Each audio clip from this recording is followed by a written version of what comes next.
The war between Ukraine and Russia continues in full force. What you're about to see isn't a single strike.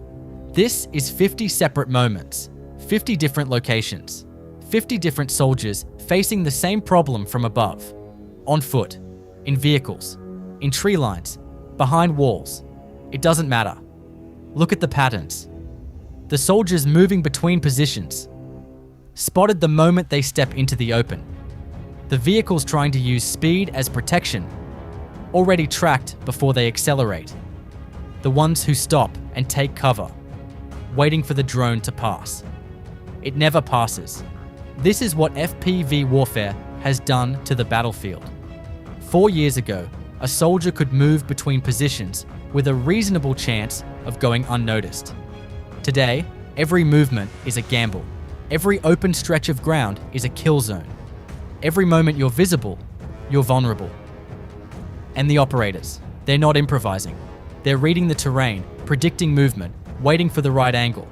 These aren't random strikes. They're the result of trained eyes behind a screen, processing the battlefield faster than the soldiers on the ground can react.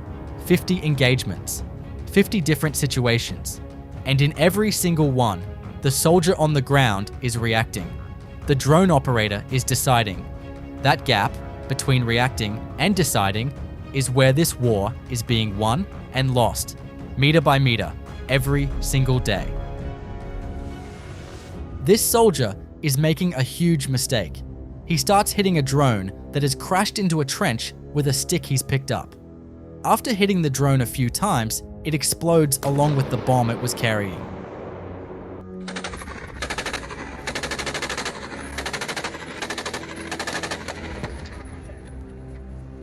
Есть попадание!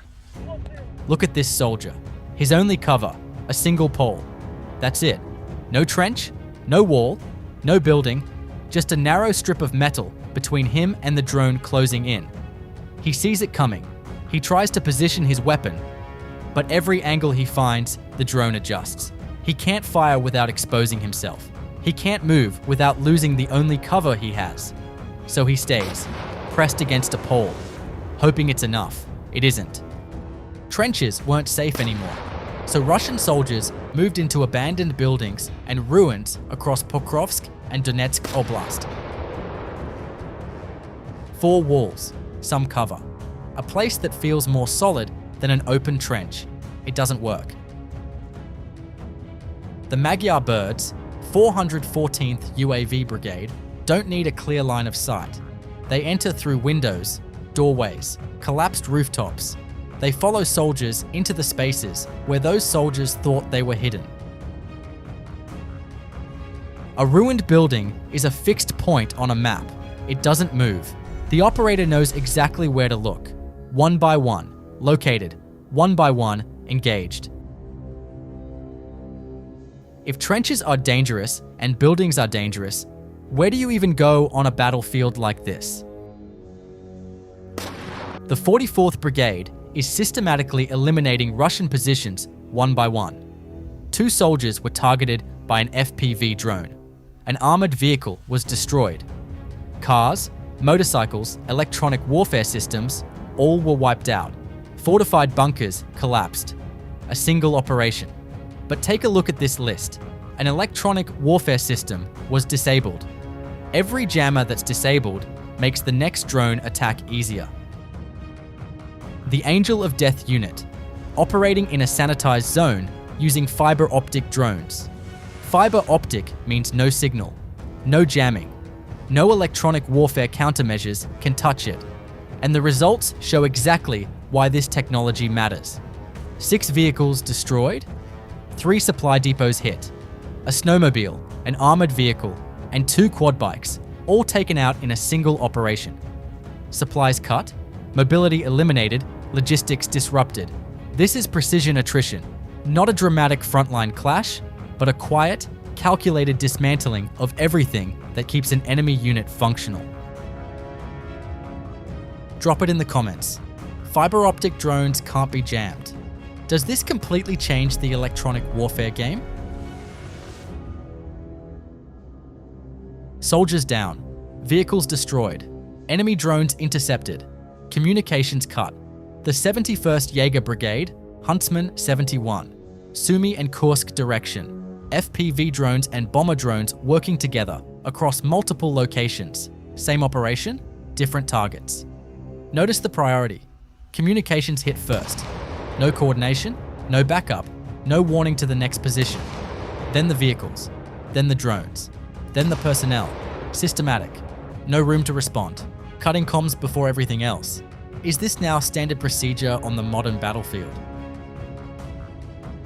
While Shahed drones targeted civilian areas this morning, Ukrainian pilots were already intercepting them. Watch, one by one, taken down before they reach their targets. Every drone stopped up here is a building left standing down there. 3 villages, multiple approach vectors, a large-scale assault, armored vehicles and infantry pushing simultaneously from different directions. Derelov, Zelena Dolina, Shandry Holov, Donetsk Oblast, the 3rd Army Corps, 60th Mechanized Brigade, and the FADEM strike drone unit were waiting. And here's what made the difference: detection on the approach. Before the assault reached Ukrainian positions, it was already being tracked, already being targeted. Armored vehicles advancing across open ground, struck before they could provide cover for the infantry behind them. Infantry advancing without armor, exposed, with nowhere to go. The assault came from multiple directions. The response came from above, simultaneously. This is the defensive formula that Ukrainian units have refined over 4 years. You don't wait for the enemy to reach your line. You find them on the approach and make them pay before they ever get close. Heavy losses in equipment, heavy losses in manpower. The assault collapsed before it reached its objective. Drop it in the comments. If you were commanding that assault, knowing drones are watching every approach, would you even attempt it? This isn't a frontline strike. This is economic warfare. The Alkevsk steel plant, deep in Russian-controlled territory, hit for the 2nd time this month. Why does it matter? This facility supplies raw materials directly to Russia's Uralvagonzavod, the factory that produces T-90M tanks and Mesta-S howitzers. Ukrainian SBU operators and the 1st Unmanned Systems Center identified the critical production infrastructure and sent in FP2 drones. Blast furnaces damaged, production workshops hit, gas pipelines and power substations taken out. The plant has stopped operations. No steel, no supply, no tanks. Kupiansk direction, a Russian self-propelled artillery unit, actively firing on Ukrainian positions. The 77th Airmobile Brigade's aerial reconnaissance locks on. A precise strike follows. Artillery system destroyed. Ammunition gone with it. Find it before it fires again. Strike before it reloads. One less weapon on the front line. Have you ever seen a war where the hunter and the hunted switch rolls this fast? Krinky, Kherson Oblast. A Russian drone passes over what was once a village. What remains tells the story of some of the heaviest fighting on the southern front. Destroyed equipment scattered across the streets. Wreckage in the tree lines. Buildings reduced to shells. Every frame of this footage is a record of how much was poured into this single village. Machinery, ammunition, and lives. From both sides. Krinky became one of the most contested points along the Dnipro River crossing. A brutal, grinding battle that lasted months and left almost nothing standing. What you're seeing from above is the aftermath of that kind of warfare. Not a dramatic explosion or a single strike. Just the quiet, devastating result of sustained combat in a place that used to be home to ordinary people. Drop it in the comments. Krinky, Bakhmut, Avdiivka. When a village becomes a battlefield, is there anything left worth holding? April 4th, 2026, day 1501 of this war. In just the past 24 hours, 37 missiles, 80 airstrikes, over 10,000 kamikaze drones launched across Ukraine, nearly 4,000 artillery attacks on populated areas and frontline positions. Russian daily territorial gains have dropped from 5.7 square miles to 4.1 square miles compared to the same period last year. The grind continues, but the pace is slipping. Meanwhile, total Russian personnel losses since February 2022 have now reached over 1.3 million, with over 1,100 in the last 24 hours alone. No ceasefire, no breakthrough, just 1,200 kilometers of front line, and counting. And as you saw in today's footage, that number keeps climbing. One drone strike at a time. If you made it this far, drop a comment. Which clip stood out today? Which moment stayed with you? If you're new here, subscribe. No agenda, no sides, just the footage, the facts, and the front line as it actually is. See you in the next one.